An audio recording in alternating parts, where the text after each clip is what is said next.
never slow up, no I don't take shit. I got no love for the fakeness. If you wanna play tough and wanna hate this, I'll always show up. I don't ever slow up, no I don't take shit. I got no love for the fakeness. If you wanna play tough and wanna hate this, I'll always show up and make a statement. I don't ever slow up, no I don't take shit. I got no love for the fakeness. If you wanna play tough and wanna hate this, I'll always show up and make a statement. Everything.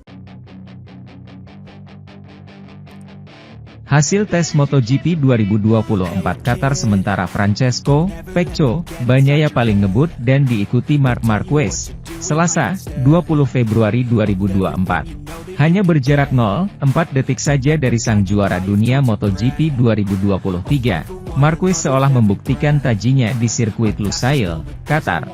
Padahal jika menilik catatan Marquez pada sesi hari sebelumnya, si baby alien kurang gacor dalam melakukan serangan waktu.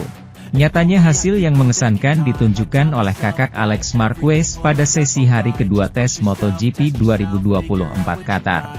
Rider berusia 31 tahun itu sukses mencatatkan waktu 1 menit 53.017 detik saat tes berlangsung selama 3 jam. Pecco Bagnaia membukukan lebih cepat ketimbang Marquez yaitu menyentuh angka 1 menit 52.575 detik. Jelas ini catatan mengesankan bagi dua rider Ducati ketika melakoni tes hari kedua. Menariknya di posisi ketiga sementara diisi Maverick Vinales kemudian diikuti Fabio Di Giannantonio. Raul Fernandez mengisi slot 5 besar setelah dia dipastikan boleh mengikuti tes pramusim lantaran kondisinya fit. Sebelumnya, Fernandez harus melewatkan tes Sepang beberapa waktu lalu setelah insiden crash di negeri jiran. Kembalinya Raul dibuktikan dengan performa ciamiknya pada tes Qatar hari kedua ini. Sementara itu, runner-up MotoGP 2023 Jorge Martin belum menunjukkan taringnya. Martin yang menduduki urutan kedua pada hari pertama, di 3 jam sesi tes Qatar hari kedua berlangsung baru menghuni urutan ketujuh.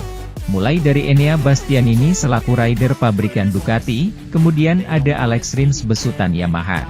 Si rookie MotoGP 2024 yakni Pedro Acosta yang dinantikan performanya belum bisa menembus 10 besar. Namun aktata waktunya sudah mengesankan lantaran berhasil memasuki torehan 1 menit 53 detik. Dua rider Repsol Honda yakni Luca Marini dan Joan Mir juga belum bisa bersaing. Keduanya masih jauh dari posisi 10 besar pada hasil sementara tes MotoGP 2024 Qatar.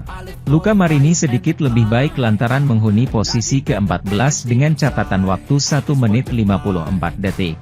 Sementara Joan Mir justru berada di urutan ke-23 dengan torehan waktu 1 menit 55 detik. Sementara itu, antusiasme dan optimisme yang terpancar dari Luca Marini saat pengumuman penandatanganan kontraknya dengan Honda kini berbalik menuju kenyataan di mana pria Italia itu memahami kekurangan RC213V. Luca Marini meninggalkan tim seumur hidupnya dan sepeda motor kompetitifnya untuk memanfaatkan peluang profesional yang sangat besar, yang berarti bagi seorang pebalap untuk bergabung dengan tim pabrikan, dan bukan sembarang orang, tentunya pabrik sepeda motor terbesar di planet ini. Namun, semangat luar biasa dan optimisme besar yang ditunjukkan oleh pelari muda asal Italia itu menjadi serba salah. Selama pramusim di mana ia belum mampu keluar dari posisi terakhir dalam catatan waktu, sekeras apapun ia bekerja, hingga ke titik kelelahan. Secara fisik saya baik-baik saja, kata Marini meski ia mengalami tekanan pramusim.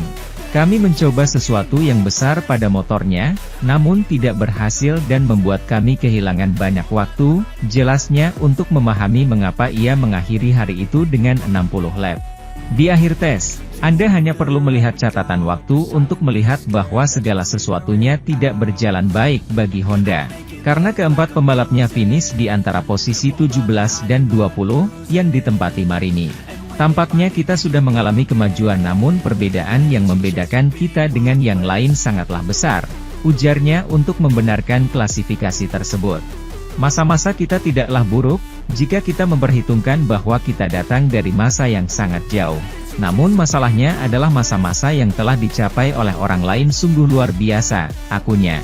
Meski keadaannya tidak terlalu positif, Marini yakin bahwa sedikit demi sedikit saya beradaptasi dengan Honda dalam berkendara. Setelah tampil low profile sepanjang pramusim tanpa melakukan serangan putus asa, Selasa ini Marc Marquez mulai menunjukkan kartunya untuk finish keempat dalam tes pramusim di Qatar.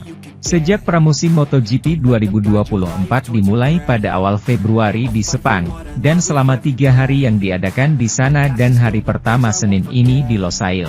Ada ekspektasi akan kemampuan Marc Marquez dalam pengalaman pertamanya di belakang kemudi Ducati. GP23 setelah lebih dari 1 dekade bersama Honda, Marquez harus tetap tenang dan tidak menonjolkan diri saat ia menyelesaikan hari demi hari, putaran demi putaran, pekerjaannya memasang tunggangan baru.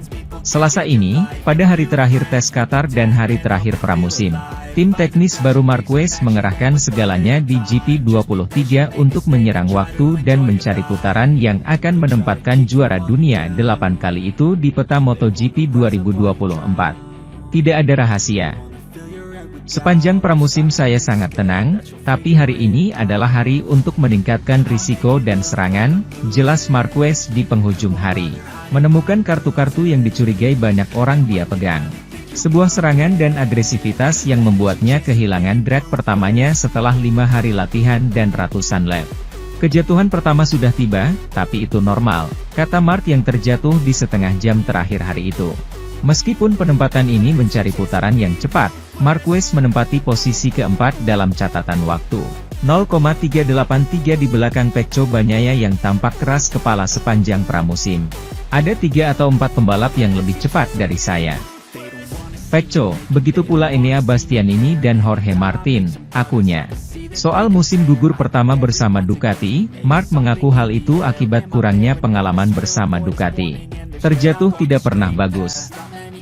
Saya mungkin meningkatkan tekanan, saya menyerang pada titik di mana Anda tidak bisa melakukannya dengan motor ini, akunya.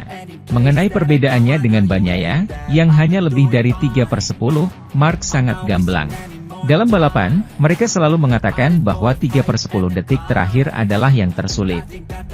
Itulah yang harus saya temukan. Sementara itu, Jorge Martin tidak mengakhiri pramusim dengan sensasi terbaik di Setang Pramac GP24. Memperhatikan getaran tertentu di bagian belakang yang tidak membuatnya merasa senyaman yang diinginkannya. Pebalap tim Pramac asal Spanyol itu menyelesaikan tes pramusim MotoGP 2024 hari kedua di Qatar dengan catatan waktu terbaik ke-7, 1:51.466, lebih dari setengah detik di belakang juara dunia 2 kali, Pecco Bagnaia, yang kembali memimpin klasemen.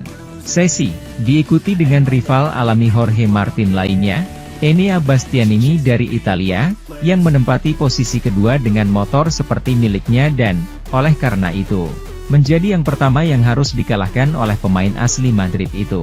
Masalah di penghujung hari menghalangi Martin untuk menyelesaikan semua putaran yang telah direncanakannya dan tentunya menghalanginya untuk mempersingkat waktunya, yang telah meningkat secara konsisten dibandingkan hari sebelumnya, 1:52.260.